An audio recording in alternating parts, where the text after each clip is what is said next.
I'm here at the New York International Auto Show at the Volkswagen exhibit, where the company has decided to show off their all-new 7th generation Golf, as well as its hot hatch sibling, the GTI. Now, it's only 3 months into 2013. However, these are 2015 models, which should go on sale early next year in the springtime. Now, I'm going to focus more on this hot hatch GTI model, just because this is to the red line. We like the hot models. You can see at the front, you have the signature LED accented headlights. GTI trademark that's been on the MK6 for a couple of years now. HIDs are on this particular model, and of course you have the red accented grille, which I do actually like how the new red accent carries into the headlight. It gives it a more modern, distinctive appearance while updating the look. At the sides of the GTI, you'll find a GTI badge on the fender, just to remind the folks that you've passed, that you're driving one of these vehicles. There's a little character line that goes underneath the door handle, and then of course the GTI specific wheels, the black spokes. That's been on GTI Hallmark for a few years now. Now, coming to the rear end of the new GTI, you can see it's a pretty familiar look to it. You have these updated darkened taillights, which the previous generation had, but you can see it's got new LED taillights. In the past, the US was always shortchanged. Now we finally get them. Underneath the rear bumper, you'll see 2 chrome exhaust tips poking out from the back. That's always been a GTI trademark, as well as some new tech features I see here. Parking sensors. However, there is no backup camera that flips out here like the European models, but if you do push this, it reveals a wide opening for the hatch, as well as your expected cargo space. While the current Jetta is still the unfortunate recipient of cost-cutting, Volkswagen seems to have learned from their mistakes in the current MK7 Golf GTI.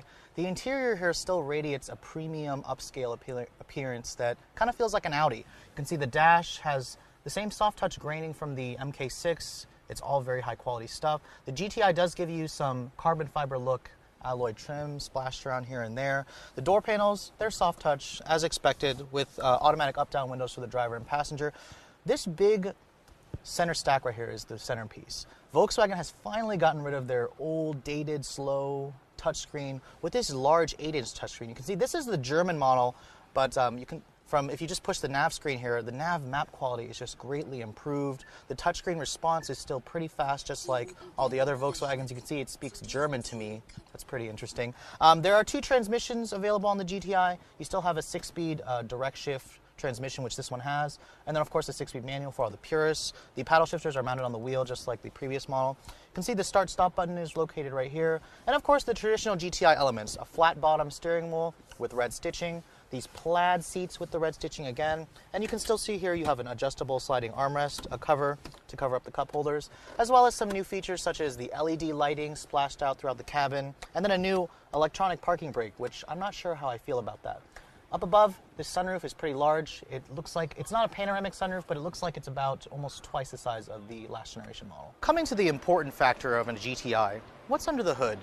Well, it's the same 2-liter turbocharged TSI engine. However, it has been updated slightly. Volkswagen says this current motor is now putting out Audi A4 numbers, about 210 horsepower and 258 foot-pounds of torque. Now, it's still paired with a 6-speed direct shift transmission, as well as a 6-speed manual for all you purists out there. The other choices is a new 1.8-liter turbocharged 4-cylinder, a TSI motor. That replaces the dated old 2.5-liter 5-cylinder. That motor is now making 170 horsepower and 184 foot-pounds of torque. Of course, your third option is the TDI, the turbo diesel engine, which now makes 150 horsepower and then 258 foot-pounds of torque.